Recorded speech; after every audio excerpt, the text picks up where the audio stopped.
올해 만 40세인 1971년생은 남자는 94세, 여자는 96세까지 살 수 있다는 예측 결과가 나왔습니다.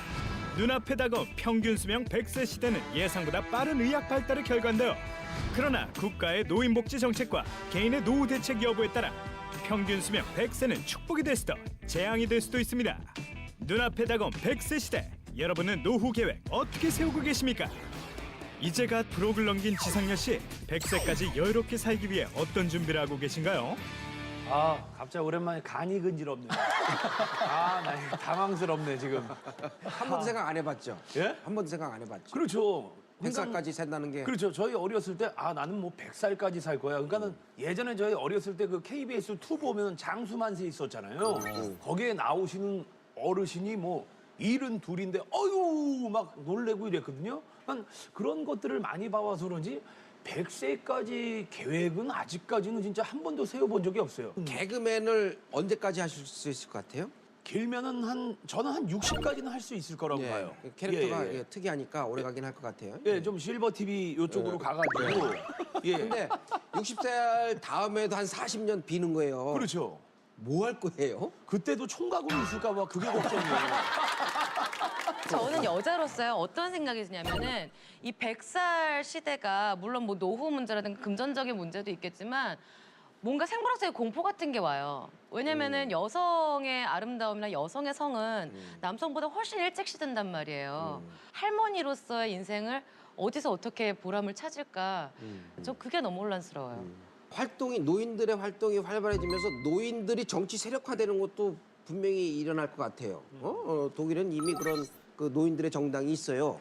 그런 것처럼 노인들에 대한 사회적인 대책 그런 것들을 독자적인 그 목소리를 내는 노인 정당이 생길 수 있을 것 같아요. 그래서 젊은 사람들하고 정당하고 지금 뭐 좌파 우파 이렇게 뭐 이런 식으로 뭐 진보 뭐 보수 이런 식으로 싸우는 게 아니고 나이 든 사람 젊은 사람 이런 식으로 해서 막 그 싸움이 일어나고 또 뭐 이게 정책적으로 막 부딪히고 그런 일들이 일어날 것 같기도 하고요. 100세 시대가 되면 또 전혀 다른 세상이 된단 말이에요.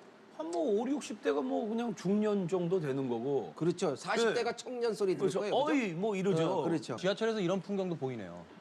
일어나지? 예? 어디 60대가 자리 양보를 안 하고 앉아서 가나? 그렇지. 뭐 이런 현상들. 진짜 70살 먹은 분한테 이런 머리에 피도 안 나. 너 몇 살이야 임마. 그래. 바꿔가지고 여든 되신 분이 자식이 몇 살이야 임마. 니네 부모가 그렇게 가르쳐 임마. 부모님이 근데 100살이야. 70이니까. 아 그리고 노화 방지 산업이 엄청나게 발달을 하겠죠. 왜냐면은 사실 뭐 수명 자체가 길어진다고 해도 잔주름이 생기고 어쩌죠 이런 거는 어떻게 못 하잖아요. 근데 수명이 길어지면 그만큼 사람들이 삶의 즐거움을 막 찾을 것이고. 근데 단순히 고령화 사회가 된다는 것만을 이야기해서는 아마 여러 가지 어떤 그 단편적인 생각들만 떠오를 것 같고요. 문제는 이런 거죠. 지금 사회에서 이야기되는 건. 나이 든 세대들은 점점 늘어나는데 상대적으로 출산율이 감소하면서 젊은 세대가 줄어들 것이다. 그러니까 이 두 부분을 연계시켜야지만 아마 고령화 사회에 대한 어떤 그림이 그려질 것 같거든요. 그러니까 지금 예를 들면 젊은 사람 열이 노인 한 명을 먹여 살린다 그러면 그때 되면 젊은 사람 셋이서 노인 둘을 먹여 살리고 뭐 이런 사정이 되는 거니까 나이 들면 도대체 어떻게 살아야 될까 이게 얘기하다 보니까 정말 깝깝해집니다. 이 화면을 보면 생각이 좀 더 많아지실 겁니다. 한번 보실까요? 12월 21일 개통 이후 노인 쏠림 문제로 시끄러운 경춘선 복선 전철. 이번 사건을 통해 노인들의 빈곤한 경제 생활과 노후 대책을 집중 취재했다. 평일 오전 10시 경춘선의 기점인 상봉역, 대부분이 노인 관광객이다.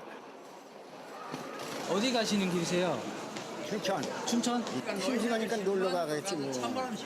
아주 춘천 떡갈비를 먹으러 가요. 춘천으로 떠나는 노인들이 왜 이렇게 많을까? 65세 이상 공짜 탑승 때문인데 경춘선 이용객 40%가 노인층으로 밝혀지면서 전철의 적자 문제도 심각해졌다. 원체 많아 노인네들이 전부 공짜에 전부. 65세에서 70세까지 무임 승차 혜택을 없애자는 발언까지 했을 정도.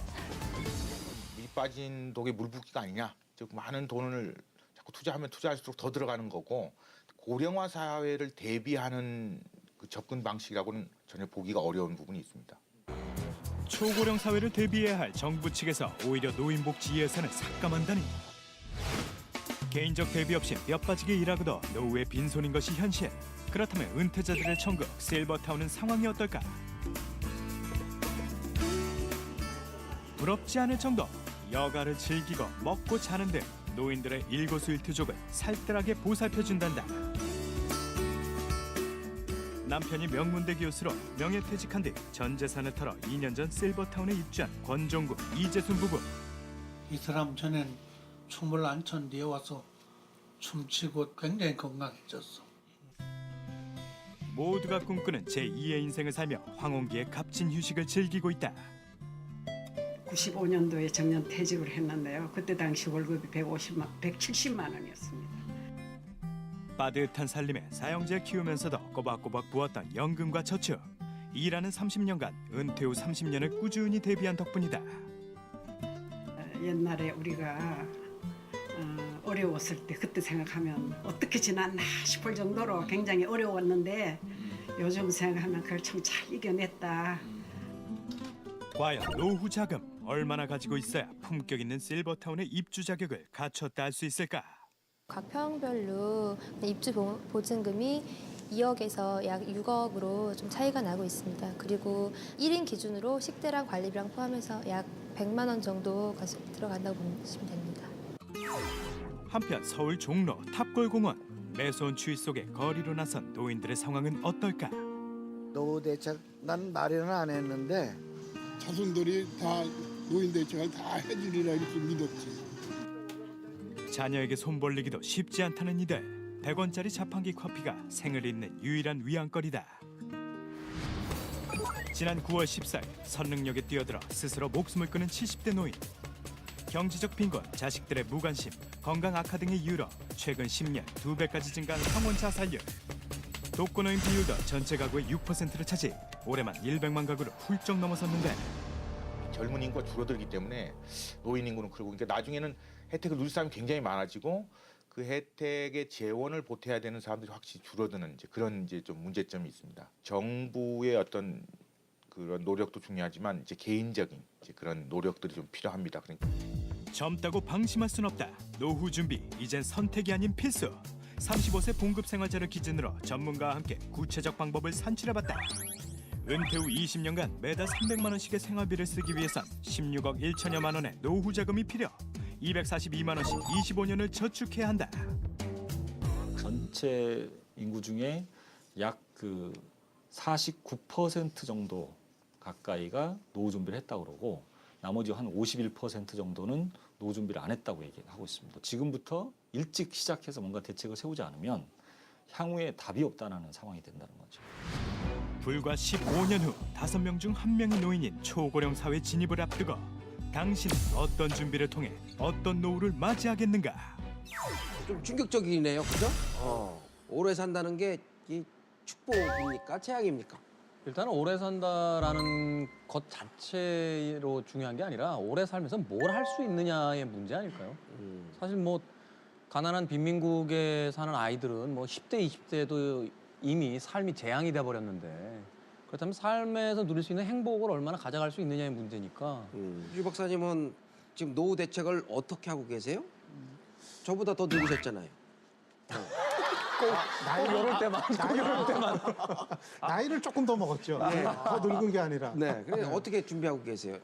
진짜 궁금해서 그래. 사실은 뭐 저 같은 경우도 뭐 특별히 뭐 쌓아놓은 게 뭐 이만큼 뭐 있는 게 아니니까는 사실은 뭐 불확실하기는 마찬가지예요. 네, 우리 호란 씨는 어떤 뭐 그런 생각 안 해봤죠 한 번도? 저는 오래 살기 싫어졌어요. 아니요, 진짜 이거 공감 가는 얘기야. 네. 아니 사실 저는 노래를 하고 있잖아요. 노래하는 사람들은요. 당장 10년 뒤도 몰라요, 인생을. 내가 지금 이거를 못하게 되면 그 다음엔 뭐 할까? 이렇게 막 곁눈질을 하면서도 할 수 있을 만큼 만만한 바닥도 아니고요. 그렇다고 또 그렇게 오랫동안 살아남는 사람들이 그렇게 많지도 않단 말이에요. 그런데 이 상황에 노후 얘기를 하니까 저 미쳐버릴 것 같아요, 지금. 그래도 준비는 하고 있어야 돼요. 제가 제 인생 하나만 노후 대책을 세우겠다라고 해도 지금 좀 바쁘게 가야 될 행보인데 일단 제 나이 또래 사람들은 제 위에 부모님들이 별다른 노후 대책이 없는 분들이 거의 태반이세요. 그렇죠? 그리고 지금 이제 제가 이제 나와서 아이들을 키우게 된다고 하면 그 아이들의 부담을 들어주기 위해서는 또 제 노후 대책도 제가 담당을 해야 되는 상황이고 이렇게 갔을 때는 제가 80 정도까지 산다라고 했을 때 만약 저희 아버님이 놀라운 생명력을 발휘하셔서 110살, 10살까지 살아주신다 이러면 문제가 굉장히 심각해지는 거예요. 저도 제 노후 대책이 불확실한 상황에서 제 밑에 아이들한테 손을 벌릴지도 모르는데 그 상황에서 제가 제 아버님까지도 책임을 져야 되는 상황이 벌어진단 말이죠.